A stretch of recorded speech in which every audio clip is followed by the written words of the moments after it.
नमस्ते दोस्तों, स्वागत है आपका स्टोरी नेस्ट 1993 के इस नए एपिसोड में।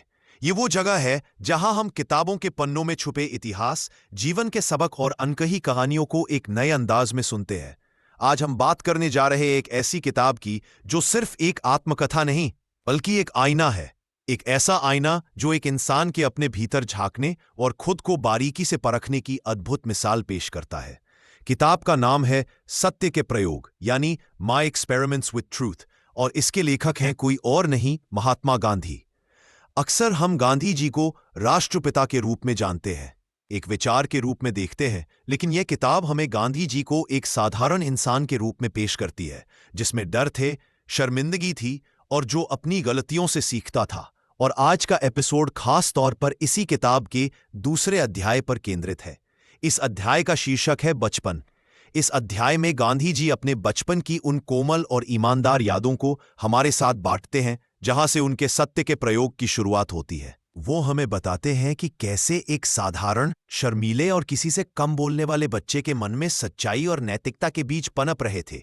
अपनी उन शरारतों के बारे में खुलकर बताते हैं जिनसे आज हर कोई शर्मिंदा होता, जैसे अपने एक रिश्तेदार की सोने की चेन में से थोड़ा सोना काटकर बेच देना। लेकिन सबसे दिलचस्प बात यह है कि वो इस घटना के बाद अपने पिता के सामने हुई उस माफी का जिक्र करते हैं, जिसने उनके जीवन पर एक अमिट छाप छोड़ी।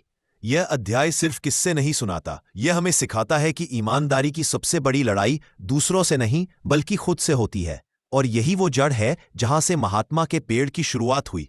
तो चलिए, आज के इस एपिसोड में हम सत्य के प्रयोग के दूसरे अध्याय में गहराई से उतरते हैं और समझते हैं कि कैसे एक बच्चे के छोटे छोटे प्रयोग एक दिन इतिहास बदलने वाले सत्याग्रह में तब्दील हो गए। कमेंट्स में जरूर बताएं कि आपने यह किताब पढ़ी है या नहीं और इस अध्याय ने आपको कैसे प्रभावित किया। स्टोरी नेस्ट 1993 से जुड़े रहने के लिए लाइक, शेयर और सब्सक्राइब जरूर करें। अध्याय 2, बाल्यकाल एवं प्रारंभिक शिक्षा। मेरा जन्म सन 1859 में काठियावाड़ की एक रियासत पोरबंदर में हुआ। मेरे पिता करमचंद गांधी, कबा गांधी, उस छोटी सी रियासत के दीवान थे। वे अत्यंत सत्यनिष्ठ, साहसी, निष्पक्ष और कर्तव्यपरायण व्यक्ति थे, किंतु उनमें विश्व की उन चालाकियों और कूटनीतियों का अभाव था जो एक दीवान के लिए आवश्यक समझी जाती हैं। उनकी सरलता और ईमानदारी के किस्से आज भी लोग सुनाते हैं। मेरी माता पुतली बाई एक अत्यंत धार्मिक और आध्यात्मिक महिला थी। उनका अधिकांश समय पूजा पाठ और व्रत उपवास में ही बीतता था। उनकी दृढ़ इच्छा शक्ति अद्भुत थी। एक बार जो व्रत रख लिया, चाहे शारीरिक स्थिति कितनी भी विषम क्यों न हो जाए, उसे निभाकर ही दम लेती थी। मुझे लगता है कि मेरे भीतर जो हठ का गुण है वह माताजी से ही विरासत में मिला है। हमारा परिवार वैष्णव था, इसलिए मांसाहार और मदिरा का सेवन वर्जित था। किंतु मेरे एक मित्र, जिसे मैं बहुत विश्वास करता था, ने मुझे समझाया कि अंग्रेज इतने बल। उसने यह भी कहा कि हम काठियावाड़ के लोग शारीरिक और मानसिक रूप से दुर्बल इसीलिए हैं क्योंकि हम अन्न सब्जी पर निर्भर रहते हैं। उसकी इस बात ने मेरे मन पर गहरा प्रभाव डाला। भविष्य में अंग्रेजों जैसा बनने और देश की सेवा करने के लिए मैंने मांस खाने का निश्चय किया। एक दिन हम दोनों ने एक निर्जन स्थान पर जाकर बकरे का मांस खाया। पहला कौर मुंह में डालते ही मेरा जी मिचलाने लगा। रात भर मैं सो नहीं सका। बार बार मुझे ऐसा लगता कि मानो कोई बकरा मेरे पेट में मिमिया रहा हो। मैं अपराध बोध से भर गया, किंतु मित्र के बार बार समझाने पर मैंने कुछ और बार मांस खाने का प्रयास किया, किंतु हर बार मेरा मन और हृदय इसका विरोध करते। मैंने स्वयं से सोचा, यदि मांसाहार करके मुझे अपने माता पिता से झूठ बोलना पड़ेगा, जिन्होंने मुझे सदैव सत्य का पालन करने की शिक्षा दी है, तो यह सब व्यर्थ है। मैंने अपने मित्र से कहा कि जब तक मैं अपने माता पिता की अनुमति नहीं ले लेता, तब तक मैं मांस नहीं खाऊंगा। मैं जानता था कि वे कभी अनुमति नहीं देंगे, और इस प्रकार मेरा मांसाहार का छोटा सा प्रयोग समाप्त हो गया। इसने मुझे एक बहुमूल्य शिक्षा दी कि कोई भी लक्ष्य, चाहे वह कितना ही महान क्यों ना हो, असत्य के मार्ग पर चलकर प्राप्त नहीं किया जा सकता। इसी प्रकार का एक और प्रयोग मैंने एक बार धूम्रपान के साथ किया। उस उम्र में हम लोगों के लिए सिगरेट पीना गर्व की बात समझी जाती थी। मैंने और मेरे एक रिश्तेदार ने चोरी छिपे सिगरेट पीनी शुरू कर दी, किंतु हमारे पास पैसे नहीं थे, इसलिए हमने अपने नौकर के कमरे से चुपके से पैसे चुराकर इस बुरी आदत को पूरा किया। मैं जानता था कि यह गलत है, किंतु फिर भी मैं यह करता रहा। एक दिन मैंने इतना अधिक धूम्रपान कर लिया कि मुझे घृणा हो गई। मैंने स्वयं से वादा किया कि मैं कभी धूम्रपान नहीं करूंगा, और मैंने अपने पिता के सामने सारी बात कबूल कर ली।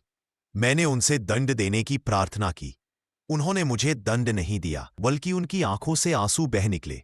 मेरे लिए यह उनके किसी भी दंड से अधिक कष्टदायक था। उस दिन मैंने समझा कि सच्चा पश्चाताप और आत्मसुधार ही किसी भी गलती का सबसे बड़ा प्रायश्चित है। मेरी शिक्षा की बात करूं तो मैं एक साधारण छात्र था।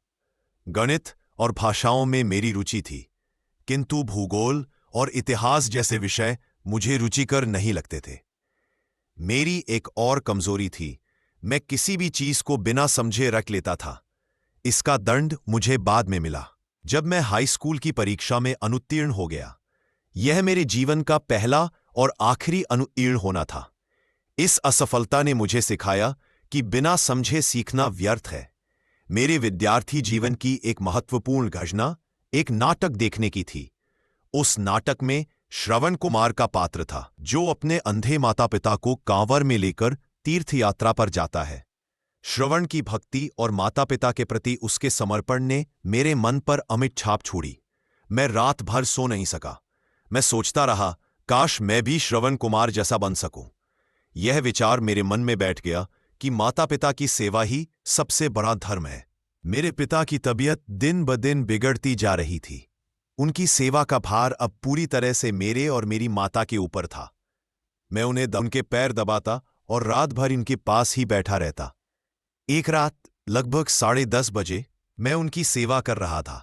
मेरे चाचा ने आकर मुझे विश्राम करने के लिए कहा और वे स्वयं पिताजी के पास बैठ गए। किंतु मेरे भीतर का कामुकता का दानव जाग उठा। मैं तुरंत अपने कमरे में गया और अपनी पत्नी के साथ रति क्रीड़ा में लिप्त हो गया। थोड़ी ही देर बाद एक नौकर दौड़ता हुआ आया और बोला, बाबूजी का देहांत हो गया। यह समाचार सुनकर मेरे प्राण सूख गए। मैं अपने आप को धिक्कारने लगा।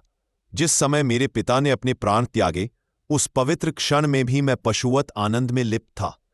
यह पाप मेरे मन पर एक कलंक की तरह चिपक गया। मैंने इसे कभी नहीं भुलाया। यह घटना मेरे जीवन का एक टर्निंग पॉइंट मोड़ साबित हुई। मैंने तय किया कि मैं अपनी वासनाओं पर विजय प्राप्त करूंगा। उस दिन से मैंने ब्रह्मचर्य की ओर कदम बढ़ाया। हालांकि उसे पूरी तरह समझने और अपनाने में मुझे वर्षों लग गए। इसी बीच मैंने मैट्रिक की परीक्षा उत्तीर्ण कर ली और कॉलेज में दाखिला लेने के लिए भावनगर आ गया। किंतु कॉलेज की पढ़ाई मुझे नीरस और कठिन लगी। मैं अपने आप को वहां का वातावरण में ढाल नहीं पा रहा था। तभी एक पारिवारिक मित्र ने सुझाव दिया कि यदि मैं वकालत की पढ़ाई करना चाहता हूं तो मेरे लिए इंग्लैंड जाना ही श्रेयस्कर होगा। यह विचार मेरे मन में घर कर गया। इंग्लैंड, वो दूर का सभ्यता और विद्या का केंद्र। मेरे मन में एक नई आशा जाग उठी। किंतु सबसे बड़ी बाधा थी मेरी माता का भय। वे नहीं चाहती थीं कि मैं एक ऐसे देश में जाऊं जहां मांस मदिरा का सेवन आम बात है और नैतिकता के स्टैंडर्ड्स ढीले हैं। मैंने उनसे वादा किया कि मैं मांस मदिरा और स्त्री को हाथ तक नहीं लगाऊंगा। मेरी दृढ़ता देखकर और मेरे वादे पर विश्वास करके उन्होंने अपनी अनुमति दे दी। मेरे बड़े भाई ने मेरे खर्च का प्रबंध किया और शीघ्र ही मैं इंग्लैंड के लिए रवाना हो गया। समुद्र की लहरें जहाज को हिला रही थीं और मेरा मन भी उम्मीद और डर के बीच झूल रहा था। मैं एक नई दुनिया की ओर जा रहा था, एक ऐसा अनजान सफर जो मेरे जीवन को पूरी तरह से बदल कर रख देने वाला था। मैंने पीछे मुड़कर नहीं देखा।